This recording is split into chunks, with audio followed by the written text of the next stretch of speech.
Bonsoir à tous. La 6e conférence internationale de Tokyo pour le développement de l'Afrique a pris fin hier dimanche à Nairobi, la capitale kenyane. Après la clôture des travaux, le président Alassane Ouattara a regagné Abidjan dans la soirée.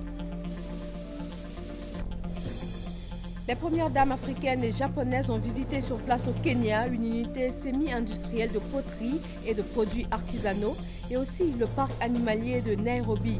Dominique Ouattara a décidé de l'adoption d'un éléphanteau de 9 mois. Renforcement de la coopération entre la Côte d'Ivoire et la Société financière internationale SFI. Le vice-président de l'institution en visite officielle dans le pays a eu aujourd'hui une séance de travail avec le Premier ministre ivoirien. À 24 heures de l'annonce des résultats de l'élection présidentielle au Gabon, le président sortant Ali Bongo et son principal adversaire Jean Ping se proclament tous les deux vainqueurs du scrutin et ils s'accusent mutuellement de fraude. Bienvenue dans le 20h, vous êtes sur RTI 1, bonsoir à tous. Il est rentré du Kenya hier soir. Le président Alassane Ouattara y a pris part à la 6e conférence internationale de Tokyo pour le développement de l'Afrique. Ces 2 jours d'échange entre chefs d'État, organisations internationales, bailleurs de fonds et secteurs privés ont abouti à l'adoption à l'unanimité de la déclaration de Nairobi et aussi à la signature de 73 accords commerciaux. Le président Alassane Ouattara a fait le point de son voyage. Nous l'écoutons. Je rentre de Nairobi, où j'ai pris part à la 6e conférence internationale sur le développement de l'Afrique, la TICAD. Cette conférence se tenait pour la première fois en Afrique. C'est la 6e. Les 5 premières conférences ont eu lieu au Japon. La dernière conférence, celle de 2013, s'est tenue donc à Yokohama, au Japon. Et le thème, cette fois-ci, était donc faire progresser l'agenda du développement durable de l'Afrique, TICAD, partenariat pour la prospérité. Alors j'étais accompagné de la première dame et d'une forte délégation avec le ministre directeur de cabinet, le ministre des Affaires étrangères, la ministre du Plan et du Développement, la ministre de la Santé et de l'Hygiène publique, ainsi que plusieurs membres du cabinet présidentiel et des ministères concernés. Nous avons été bien accueillis par mon ami, mon frère, le président Uhuru Kenyatta, le fils du premier président du Kenya, qui était un grand ami du président Félix Houphouët-Boigny, qui nous a réservé un accueil particulier en se rendant à l'hôtel pour nous saluer dès notre arrivée le vendredi matin. Et notre délégation a eu droit à toutes les attentions et à tous les égards. Et je voudrais dire au nom de la Première Dame et de la délégation à quel point nous avons été touchés par ces marques d'amitié et de considération. La rencontre a été avec le président Kenyatta, l'occasion d'évoquer ensemble les questions bilatérales, notamment en matière de coopération, de développement. Et nous sommes convenus que les 2 pays étant des pays phares dans chacune des sous-régions, que nous devrions échanger encore plus nos expériences. Comme vous le savez, le Kenya est un pays à forte croissance, un grand pays, plus de 40 millions d'habitants, et qui a connu une bonne stabilité politique malgré les quelques difficultés liées à des élections il y a une dizaine d'années. Et maintenant, le pays est sur la bonne voie. Et bien évidemment, la Côte d'Ivoire fait son chemin dans la même direction. Et nous sommes convenus que c'était des exemples à partager et que nous devrions nous-mêmes nous voir plus souvent et faire connaître nos expériences en la matière. Et nous continuerons de mener des réflexions en matière d'intégration régionale, en matière d'immigration, parce que comme la Côte d'Ivoire, le Kenya a une forte population donc, africaine sur son territoire. Alors, pour en revenir à la TICAD, nous avons examiné plusieurs questions essentielles pour notre continent. Le premier thème a été la transformation structurelle de nos pays par la diversification de nos économies et l'industrialisation. La ministre Kabanyale nous a représentés sur ce panel. Le deuxième point concerne la promotion des systèmes de santé plus efficients. Et là, Madame la ministre Raymonde Goudou nous a représentés. Et le troisième thème, la promotion de la stabilité sociale pour une prospérité partagée. Et nous avons été représentés là par le ministre des Affaires étrangères, le ministre Maverick Touakeuse. Alors, il a été question du renforcement du rôle du secteur privé dans nos économies. Et là, nous avons eu de nombreux chefs d'entreprises japonaises qui sont donc intervenus et qui nous ont fait partager leurs possibilités et également leur disponibilité à venir investir en Afrique et bien sûr plus particulièrement en Côte d'Ivoire. Alors tous les chefs d'État ont salué la TICAD qui depuis 1993 est un bel exemple de coopération entre le Japon et l'Afrique. Et nous nous sommes félicités de la prise en compte par la TICAD de plusieurs de nos priorités, notamment les questions d'énergie, les questions d'eau potable, de santé, d'environnement, d'agriculture, les infrastructures, l'industrialisation. Et nous avons, nous, particulièrement insisté sur les questions d'énergie, d'infrastructure et également d'intégration, bien sûr de santé. Et nous avons donc tous dit qu'il fallait mettre un accent particulier sur la lutte contre le terrorisme qui n'épargne aucune région du monde. Alors, pour mon intervention en séance plénière, j'ai exprimé surtout notre gratitude au Japon, au Premier ministre Shinzo Abe, pour l'intérêt qu'il porte à l'Afrique et pour sa contribution à la transformation de nos économies, car vous savez que c'est la deuxième fois qu'il visite l'Afrique, puisque en janvier 2014, il avait fait une visite de travail et d'amitié en Côte d'Ivoire, une visite officielle. Et à cette occasion, il avait rencontré les chefs d'État de la CEDEAO ici, même à Abidjan. Et donc cette fois-ci, il est au Kenya, donc la deuxième fois en 2 ans. Ceci est une marque d'attention et d'intérêt pour le continent africain et nous en sommes reconnaissants.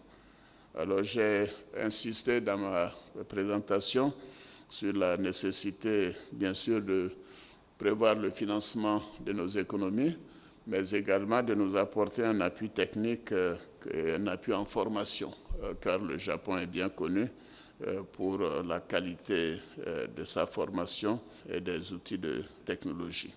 À mal de la conférence, j'ai pris part à un dîner de travail offert par le gouvernement du Japon sur la coopération avec la CEDEAO. Nous étions 10 chefs d'État et nous avons, pendant plus d'1 heure et demie, échangé avec le Premier ministre Shinzo Abe sur nos attentes et sur la manière dont nous voulons organiser le suivi donc des projets en cours. Et je crois que le Premier ministre a considéré que ceci lui permettra de mieux suivre la mise en œuvre des différents programmes.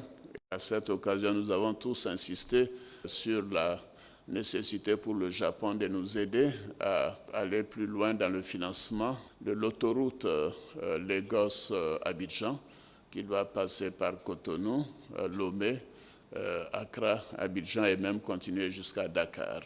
C'est un projet qui nous tient à cœur. Et nous en avions parlé d'ailleurs avec le Premier ministre Shinzo Abe en janvier 2014, quand il a rencontré les chefs d'État de la CEDEAO. J'ai également eu des entretiens bilatéraux avec plusieurs de mes pairs et nous avons donc évoqué des questions bilatérales.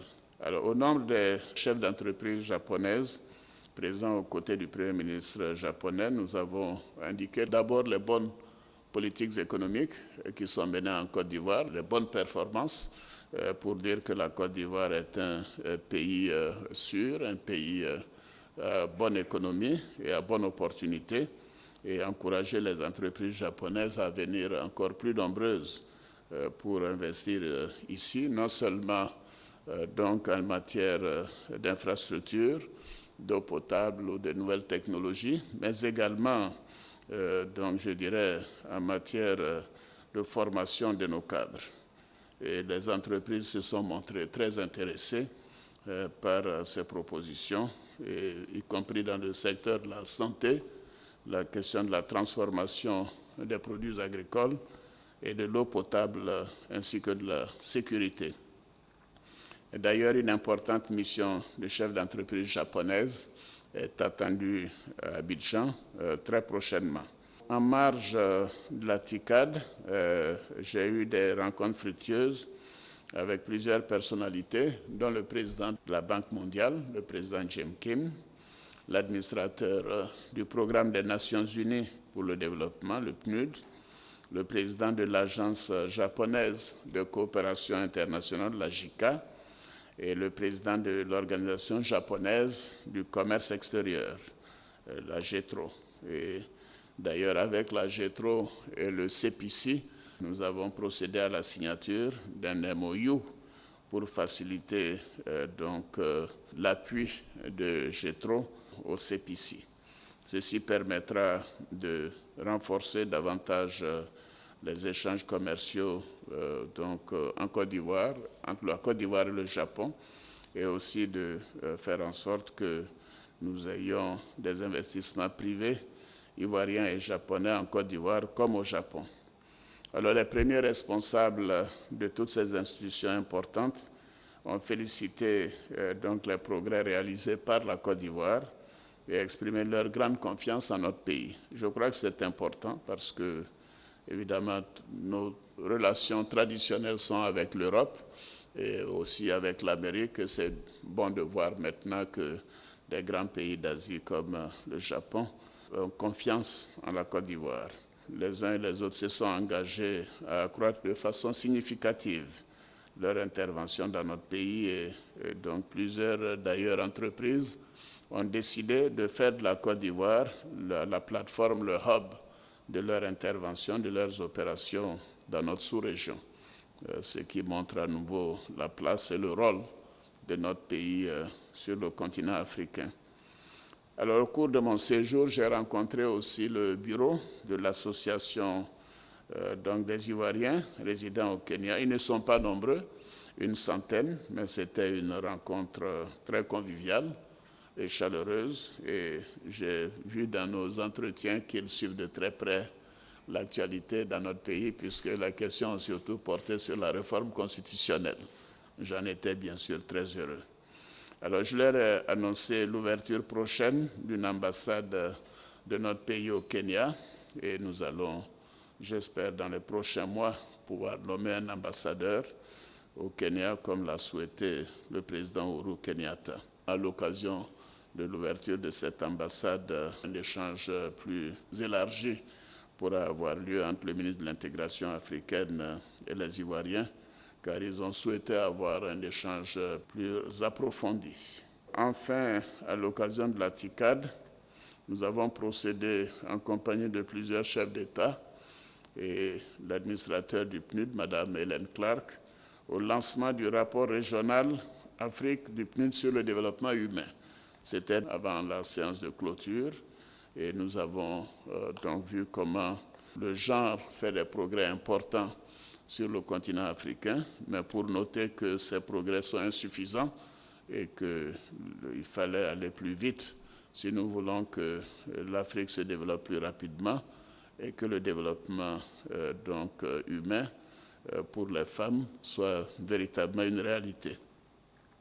Alors pour conclure, je peux dire que la 6e conférence de la TICAD a été un grand succès. Je le dis tout à l'heure à M. l'ambassadeur du Japon, nous en sommes très heureux, et le Premier ministre Shinzo Abe aussi. Je crois que non seulement pour la Côte d'Ivoire, mais pour le continent africain et pour le Japon. Et nous avons d'ailleurs, pour bien marquer cela, adopté une déclaration solennelle, la déclaration de Nairobi, et un plan de mise en œuvre, donc des recommandations. Nous avons tous salué l'engagement pris par le gouvernement japonais d'investir 30 milliards de dollars sur les 3 prochaines années en investissement privé et public au niveau du continent africain. Avant cette conférence, j'ai pris quelques jours de congé en France avant de me rendre au Kenya. Et ces vacances sont à présent terminées, je peux le dire. Et nous allons donc, bien sûr, reprendre le travail dès demain. Et nous tiendrons un conseil des ministres, Monsieur le Premier ministre, dès le mercredi 31 août. Voilà, le président Alassane Ouattara faisait donc le point de son voyage au Kenya. Et dès son retour sur le sol ivoirien, le chef de l'État a rencontré les 2 Ivoiriens médaillés des Jeux olympiques de Rio de Janeiro au Brésil. Ruth Gbagbi, médaille de bronze, et Cissé Cheikh Salah, médaille d'or, tous les 2 en taekwondo. Le président Alassane Ouattara les a félicités et il s'est dit très heureux de leur performance. Lija Naïma. Après une absence de 3 semaines mise à profit pour nouer des contacts fructueux pour le développement de son pays, la Côte d'Ivoire, le président de la République, Alassane Ouattara, est rentré dans la soirée de ce dimanche. Son avion a atterri aux environs de 21h30. C'est une joie visible que le président de la République avait de retrouver son pays et de partager avec tous ses concitoyens cet autre bonheur qui touche la Côte d'Ivoire à travers le sacre international de 2 de ses enfants aux récents Jeux olympiques de Rio. Cissé Cheikh Salah Junior, médaillé d'or, et Gbagbi Ruth, médaillé de bronze, étaient à l'aéroport pour présenter au capitaine des éléphants la glorieuse moisson de la campagne de Rio. Le président de la République, accompagné de son épouse, la première dame Dominique Ouattara, ont tous 2 félicité chaleureusement ces jeunes héros. Ma joie est grande de recevoir nos jeunes compatriotes qui nous ont fait donc la grande fierté de nous apporter 2 médailles, une médaille en or et une médaille en bronze au niveau du taekwondo. Bravo, bravo, bravo. C'est une grande première. La Côte d'Ivoire avait eu la médaille d'argent en 1984 par notre jeune frère Tiako. Et là, je suis heureux de saluer Cheikh Cissé et Ruth Gbagbi pour cette performance. Bravo à vous.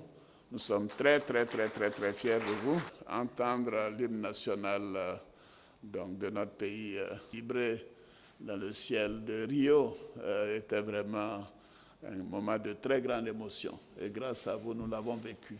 Merci à tous les 2. Merci. Le Premier ministre vous a accueilli à mon absence et nous aurons l'occasion de vous traduire à nouveau la joie et la fierté de toute la nation dans les prochains jours. Et je suis heureux de constater que vous êtes à Abidjan et que nous devons prendre le temps de bien organiser tout cela. Et je peux vous assurer que nous avons été félicités par de nombreux chefs d'État à Nairobi. C'était un moment quand même de grande émotion. Et donc merci à tous les 2. Bon, bravo encore à Cheikh et à Ruth. Voilà, bravo à vous. Bravo, bravo. Revenons sur le séjour kényan du couple présidentiel ivoirien.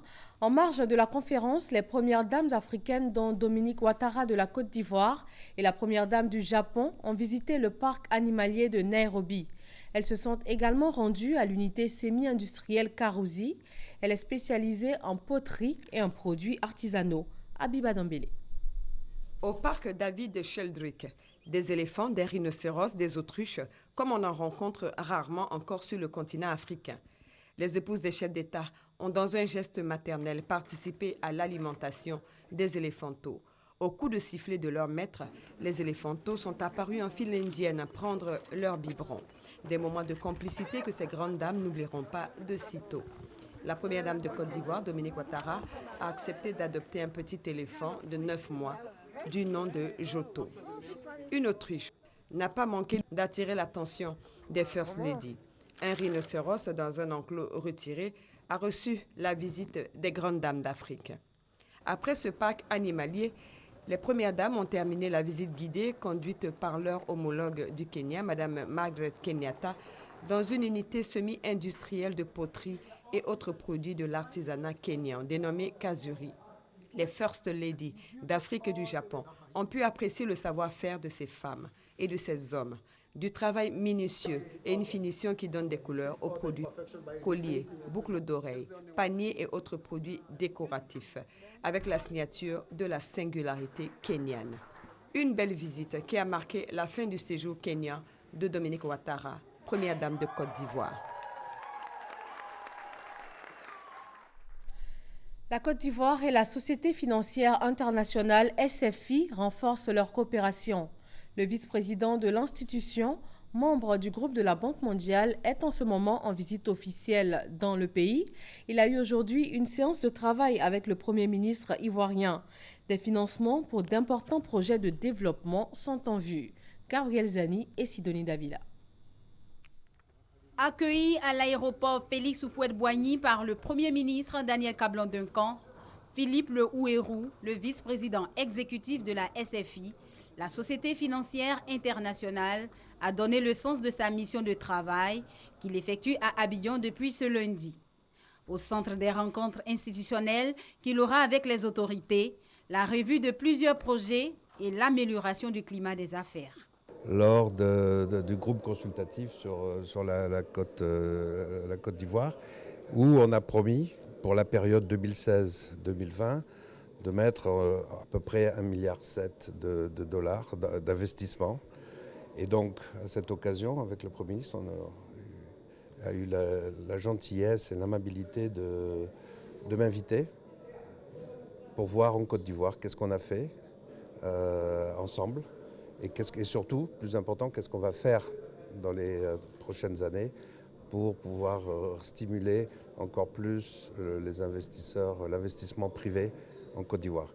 La centrale thermique d'Azito, la société ivoirienne de production animale, seront visitées par la délégation de la SFI, la plus importante institution d'aide au développement, au service du secteur privé dans les pays émergents. Ce lundi après-midi, les discussions débutent dans les bureaux de la primature. La partie ivoirienne et celle de la SFI se rencontrent.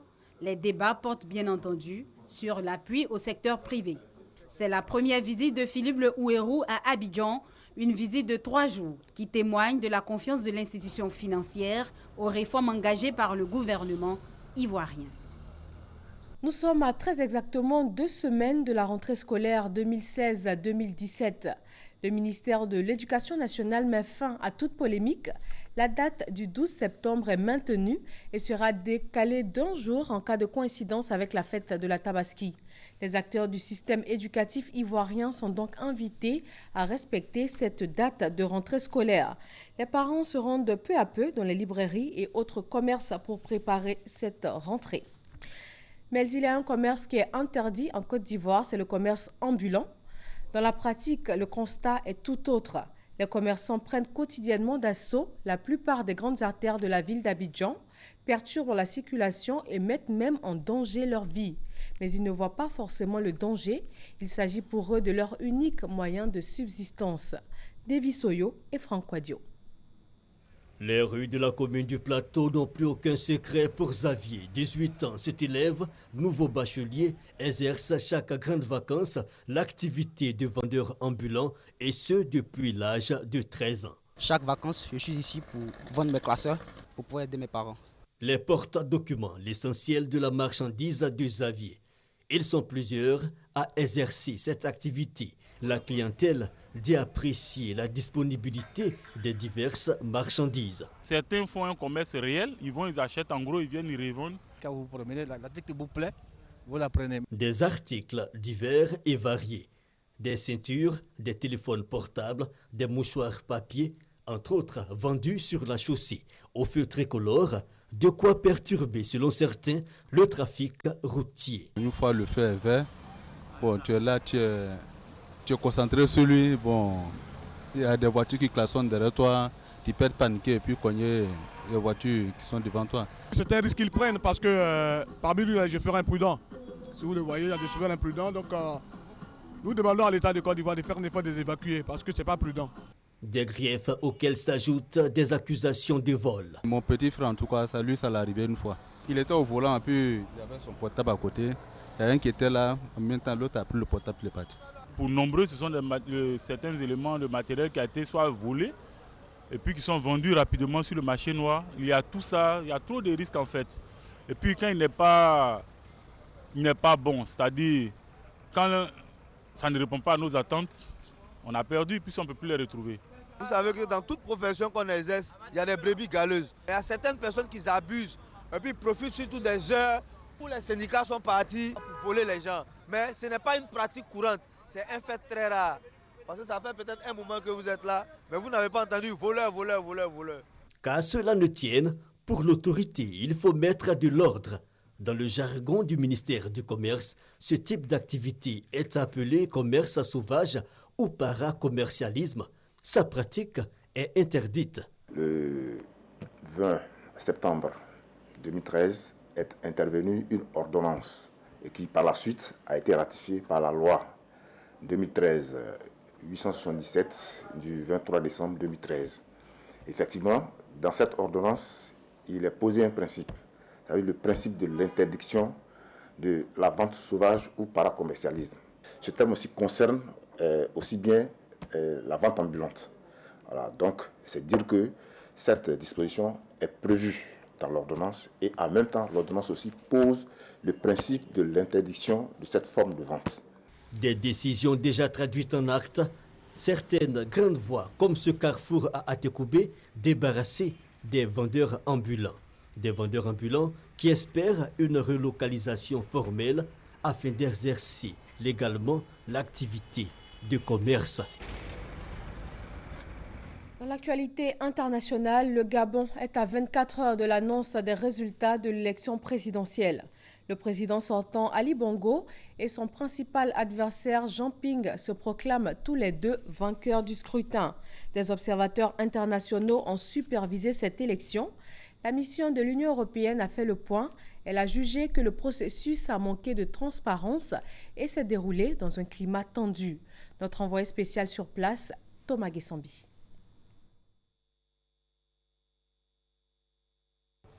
D'une façon générale, la mission note le caractère transparent et consensuel observé dans la conduite des opérations de dépouillement, de décompte et d'annonce des résultats partiels sur les lieux de vote en présence des représentants des candidats et des observateurs électoraux.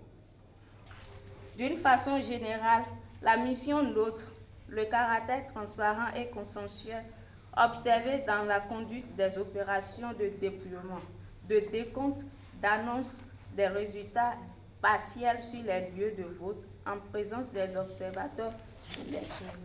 Ce constat-là est loin d'être celui que fait la Commission d'observation électorale de l'Union européenne pour cette présidentielle gabonaise de 2016. Je voudrais féliciter les électeurs gabonais qui ont exprimé leur volonté démocratique dans un processus dont la gestion a manqué de transparence. Ils ont fait preuve de patience, permettant le déroulement du scrutin dans le calme, malgré des retards d'ouverture des bureaux de vote. Ce même calme a perduré tout au long de la journée, y compris lors des opérations de dépouillement observées par de nombreux Gabonais. Dans près de 95% des 260 bureaux observés par nos observateurs, les conditions de vote ont été jugées satisfaisantes sur la base de l'absence d'affluence excessive, de tension, d'agitation ou d'activité de campagne, garantissant dans les mêmes proportions le secret du vote. Les insuffisances les plus importantes observées sont l'absence des listes électorales affichées devant les bureaux de vote, les défaillances au niveau du contrôle de l'encre indélébile, l'authentification des bulletins du vote et l'usage des scellés des urnes qui étaient dépourvus de numéros d'identification. Poursuivant, le chef de mission dit exhorter les autorités gabonaises à continuer le processus dans la transparence. Maintenant, j'encourage les autorités gabonaises à continuer la consolidation des résultats dans la transparence maximale et à publier, conformément aux bonnes pratiques internationales, les résultats bureau de vote par bureau de vote. Présent à cette conférence, le président de la délégation du Parlement européen a, lui, souligné l'urgence de mettre en place les bases d'un vrai dialogue politique dans l'intérêt de l'ensemble du peuple gabonais. Dilma Rousseff affirme n'avoir commis aucun crime. La présidente du Brésil se dit victime d'un coup d'État et dément tout abus. Ce lundi, elle s'est défendue personnellement dans son procès en destitution devant le Sénat. Le vote final se fera dans la nuit de mardi à mercredi. Si elle échoue, le vice-président Michel Temer va assumer la présidence sur une base intérimaire et jusqu'en 2018. Merci de rester sur RTI 1. Demain 13h, vous serez avec Michel Mambo. Moi, je vous retrouverai à 20h, toujours pour l'actualité. Merci à tous.